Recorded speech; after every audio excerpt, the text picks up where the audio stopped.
تعجل بالقرآن من قبل أن يقضى إليك وحيه وقل رب زدني علما. The second one the messenger said, because it was two graves, the second one the messenger said, وَأَمَّا الْآخَرُ فَكَانَ يَمْشِي بِالنَّمِيمَةِ. The second one, he's being punished in the grave because he used to go around carrying tales, carrying stories between people to cause corruption.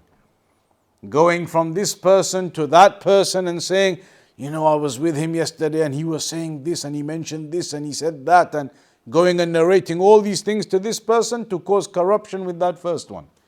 Then going to another person over there, you know, such and such, I heard him saying this and I heard him saying that, and he was mentioning you, and going and spreading tales and corruption there to cause corruption between them. As Shaykh Al-Uthaymeen, he mentioned, Nameemah is to go and spread tales between people with the intent of causing corruption. You are going to cause corruption. What do you think you're going to do? When you go and narrate from, you know, I heard he was saying this and he was saying that and he mentioned you. What do you think you are going to do other than corruption? Do you think that brother is going to go and give you a hug and say, MashaAllah, and give you gifts and go give gifts to the other person? What do you think is going to happen other than corruption? And that's why as Shaykh Al-Fawzan mentioned that statement that a namam, the one who goes and carries tales between people, causes more corruption in an hour, in a small amount of time, than a magician does in a year.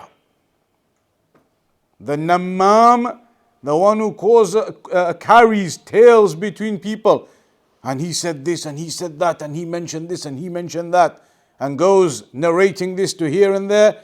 As Shaykh Al-Fawzan mentioned, that namam causes more corruption in an hour than a magician does in a year.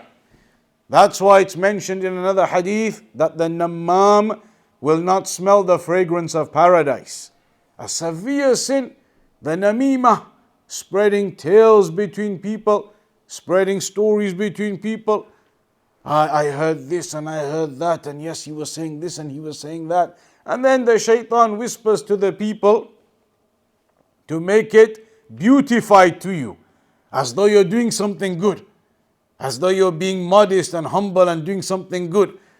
As though you go to a person, brother, you know, I don't really want to mention this to you. I didn't really want to tell you, but you know, Ahmad was saying some really bad things about Uganda yesterday. Uganda? Where was it? Nigeria. He was saying some terrible things about Nigeria. I really didn't want to tell you this, you know, but you know, I had no choice. I had to just, you know, people, the shaitan makes it like that to you.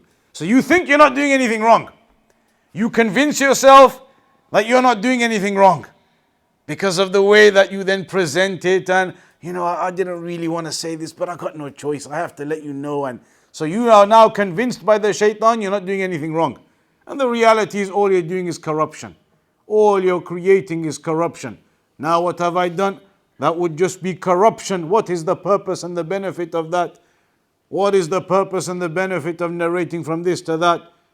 This is Nameemah and corruption. And so the messenger said that the second individual, he is being punished for Nameemah, for spreading tales and stories between people. And that, as Shaykh Al-Uthaymeen said, is a disease in society. It's a disease, as Shaykh Al-Uthaymeen called it. He called it a disease in society. A disease that people are overcome with. That and the other disease, he said there are two diseases in society. Two illnesses that go around in society. One is Nameemah, people spreading stories and carrying tales between people. Yeah, I heard this and I heard that and he was saying this and that. And the second disease, backbiting. That you backbite people and you speak evil of that person. Yeah, he's this and he's that. And again the shaitan beautifies it for you as though you are not doing anything wrong. Yeah, but you know, he always does X, Y, Z, and you know, him this and him that. And the way that you do it and the way you are thinking about how you're saying it, you convince yourself you're not actually backbiting, and you are backbiting. he this and he that, and they this and they that. And yeah, I advised, that's the classic. Yeah, I advised the brother, I advised him about this and that, and no, he didn't listen, he's doing this and he's doing that. So now you convince yourself you're not backbiting anymore. And the reality is you are still backbiting. It is backbiting. Speaking about your own brothers and talking about this one and talking about the mosque and the mosque this and the mosque that, or this brother this brother that, or worse than that, the scholars. All the Hizbiyun, how much they speak against Sheikh bin Baz and Sheikh Al-Albani and Sheikh Rabi', how much backbiting they do of our scholars, how much evil they say about our scholars. This is all corruption, disease in the society. And so the second person the messenger said was a Nammam. Kana yamshi bin Nameemah. He used to go spreading tales between people. So he's in the punishment of the grave for that action.